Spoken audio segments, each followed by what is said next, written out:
Welcome back, everybody. Thank you all so much for watching my video. As you can see, I'm still wearing my $1,122 t-shirt. If you don't get that reference, watch my last video. I told a story about that. Today we're here to talk about Hexmags and how to change your follower and your base plate and convert it to a 30 round magazine. Now, I was fortunate enough that there was 1 week in California, where they allowed us to purchase 30 round magazines. So I bought some from this guy. Again, watch my last video. Back of Walmart, he was selling 30 round magazines and Guatemalan kids. I didn't have any room for Guatemalan kids, but I was interested in the magazines. So I bought the magazines, and so what I did was I took my spring out of one of my 30 round magazines that I bought during the completely 100% legal period that I bought them in California. So just for instructional purposes, and I'm going to put it in my Hexmag 1030 mag. I had these before because they only hold 10 rounds, which is fine, and you'll see in a second how they do it. But the thing is, like, I like to be able to, grab the mag and pull it out if anything crazy happens. Or when you put them in your mag pouches, it's easy to grab them and put them up.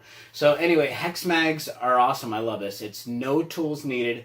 You press in on the hex on the bottom, and you can see this is orange. And I'll explain later why I changed my followers to pink.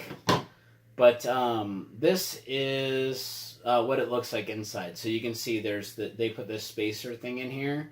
So it only allows 10 rounds in. So even if you did take this out, then you couldn't feed anything. So that's why these are California legal magazines, is because the spring is so short as to, like, you won't be able to feed anything if you took this spacer out. But since I took the 30 round spring out of my legally purchased magazines, I can show you how to do this. So the base plate pops off easy. You'll notice there's like a little a place there for the spring to actually lock into. So exactly like it does on this one. So on these, what you want to do is you want to rotate them. You want to pull up a little bit, and then just kind of, like, if you can see right there, I'm going to rotate it in towards the windy part of the spring so that it pops off. Really what you want to do is you want this spring part right here to end up right here, but inside. So what you want to do is, since this is pointing this way, let me show you this way. You can see how the open end of the spring is. So you want to grab this, feed it through like that, wind it around, and then once it gets up here to this spot, just bring it up, and then now your base plate is on the spring. Now you can see the top of the spring. It's like you can't get these things wrong. They only go together one different way. So your top here looks exactly like the top here. So the way that I'm going to get this out is I'm just going to see how the spring goes down this way. I'm going to actually go right, like you go righty-tighty. So I'm just going to spin it to the right and hold on to it. And then it's going to pop itself out. Alright, so what you want to do is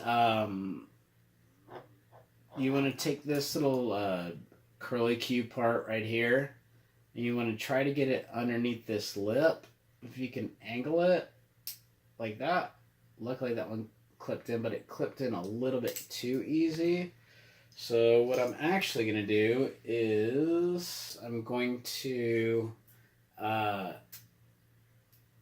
take this piece and extend it down so that I can get a tighter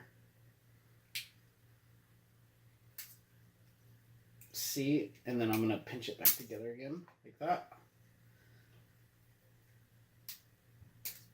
Down a little bit, in a little bit. Because the last thing you want is for that thing to freaking pop out. So once you've bent this tab back just a little bit to put a little bit more retention on it, what you want to do is take your follower and just slide it on like this. You like turn your spring sideways to give you a little bit of room to work, and then it should click right on. Like I always tell everybody on the construction side, don't force it. If you have to force it, something's wrong. Stop, reevaluate what the heck you're doing. It might be backwards. So anyway, I hope that you found this video useful.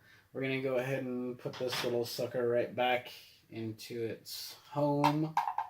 It only goes in one way, so...